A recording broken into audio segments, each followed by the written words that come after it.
La fille qui l'avait suivi parlait au monsieur, mais il ne l'écoutait pas. Le monsieur demande alors à la petite fille « Tu t'appelles comment ?»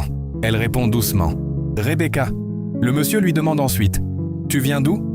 Elle répond « Je ne sais pas ». Il dit « Ok, attends donc, si je comprends bien, tu ne connais aucun endroit ici. » Elle répond « Non ». Le monsieur lui dit alors « Prends ton sac et viens, allons dans la chambre ». La petite fille s'agenouille immédiatement pour remercier le monsieur, sans qu'il ne sache que le pire cauchemar est sur le point de commencer. Il lui demande « Depuis quand tu vis seule ?» Elle répond « Depuis un bon moment ». Histoire terrifiante. Faites attention à toute personne que vous laissez entrer chez vous. Tout à coup, une autre fille s'arrête devant le portail et dit « Tu vas où ?» Elle commence directement à poser des questions à Rebecca. Le monsieur demande alors « Tu la connais ?»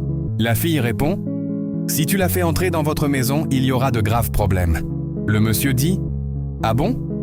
Elle répond « Toi et toute ta famille, vous allez tous mourir. » Le monsieur, surpris, demande à Rebecca « Tu la connais ?» Rebecca répond « Non. » Mais la petite fille dit immédiatement « Moi, je connais tout ton plan. » Le monsieur, complètement étonné, dit « Calme-toi. Pourquoi tu fais tout ça ?» Il ajoute « Je veux juste l'aider à rester chez moi. » Le monsieur prend le sac de Rebecca et veut rentrer dans la maison, mais la fille se place devant le portail et refuse qu'elle entre. Elle crie ensuite sur Rebecca « Dis-nous où tu as quitté le monsieur ?»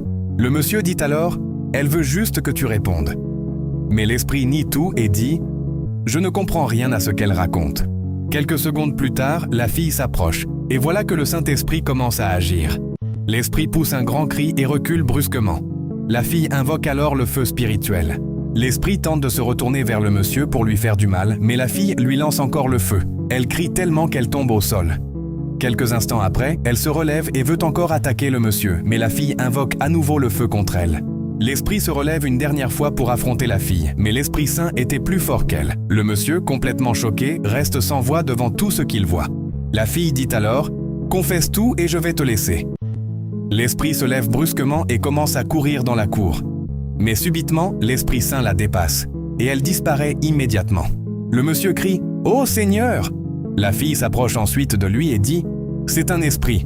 Elle était sortie d'un cercueil et je la suivais discrètement depuis le début. » C'est exactement ce que je m'apprête à vous montrer dans la deuxième partie de cette vidéo.